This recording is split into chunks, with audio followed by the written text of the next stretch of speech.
Hello there, this is Anthony Johnson. I'm here with a quick how-to. So this is a alternative route to splitting a string.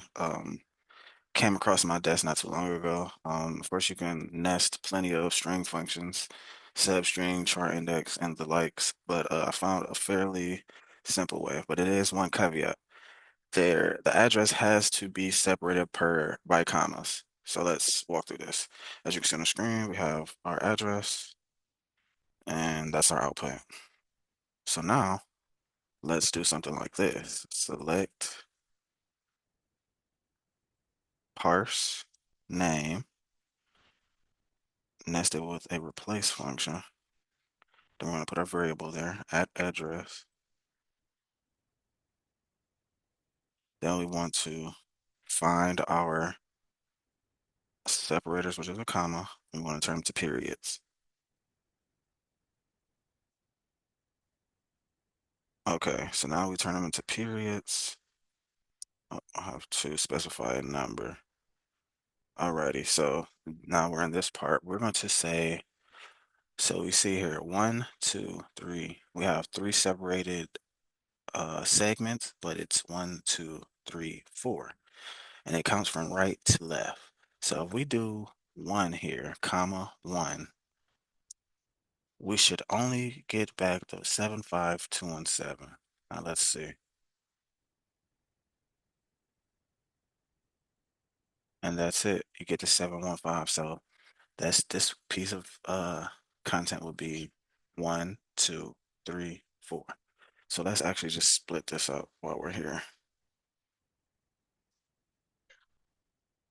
We have 4 elements. We'll do it 4 times.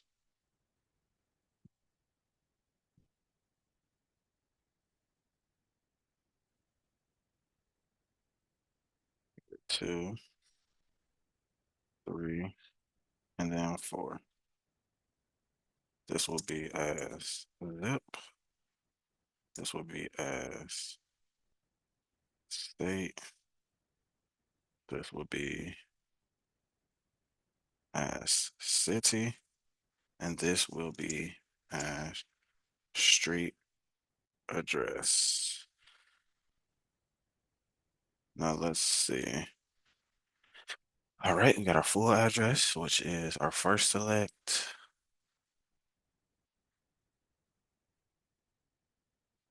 And it is properly parsed out. So now let's go up here. I have a commented out piece of code here. I'm gonna actually uncomment it out. So we're doing a select top 1 address. Let's see what we get here.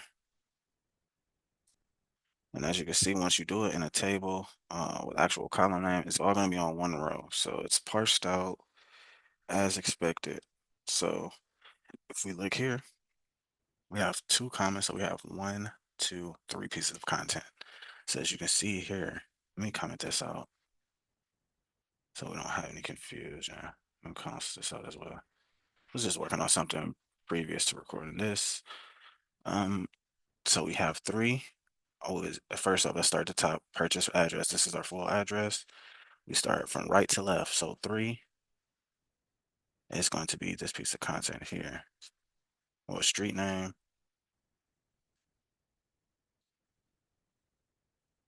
second city. Okay, actually, it actually switched.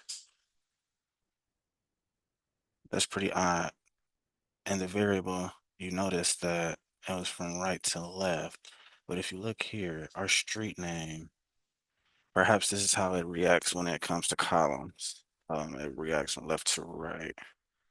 Because if you see here, 3 will be here. It's our street name, our city, excuse me. And then we have our state, which I added a left to extract the WA, which is Washington, from the zip code since it's not separated. It's only separated by space.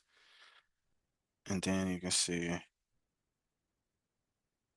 for the zip, I did a right.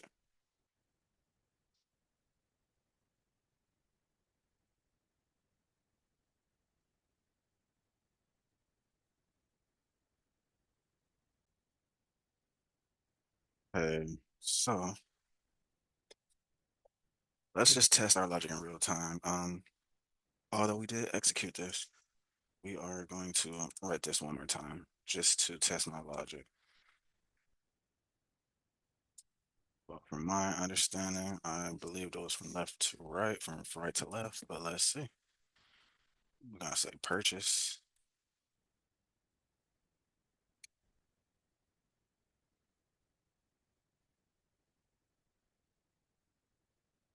purchase address. We want to select one, so we're gonna do top one, and let's just see what we get back here. Okay, so we have the same address back. Now let's apply our string functions. Parse name, replace. We're looking for our commas. We want to replace those with periods because those are going to be our indicators of where we're going to count from. And then here we are going to, we'll say one. Let's see what one brings us back.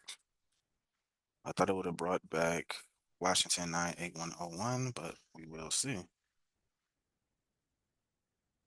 And it did. So I wonder what's the difference up here? Hmm, perhaps it's different when I add the actual purchase ID or purchase address. Purchase address.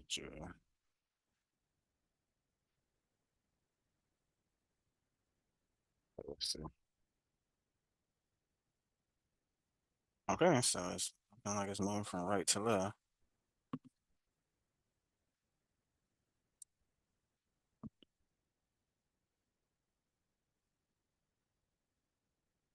So let's repeat this two more times.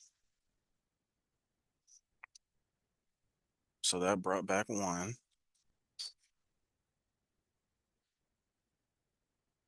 That was the first one. So now we're looking for Seattle, which will be two, and then the third one will be the street address. So we can actually name these. I kind of like to name my variables like this, or my not. Well, I guess you could say a derived column or alias. That'd probably be the more appropriate term. But we modified it so it could be a derived column. It's not this just the based column. So for here, we're gonna say zip. We can say state zip because that is what's being displayed here. Here we will just have city, and then lastly we'll have street name. Let's see what happens here. Street zip. Okay, so it's working as I anticipated. I'm not sure why that brought the output that it did. Perhaps it's because of the additional um, functions that I added to it. But let's actually start tweaking around with this a little bit. Let's kind of separate this and then I'll be done. This was supposed to be a short video, but it actually went a little longer than anticipated.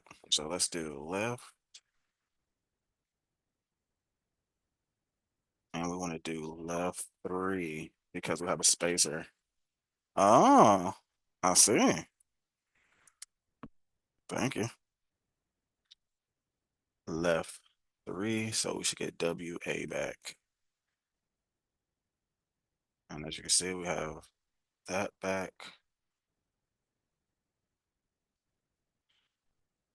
So now, since we have that, let's take this portion here and copy it and paste it underneath. And let's get our zip. We can do zip equals.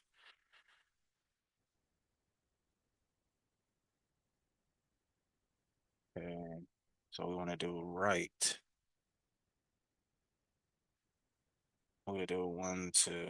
Since it's a blank here, we're gonna do one, two, three, four, five. So we're gonna make it six. So here we'll do six. Wrap it with a right.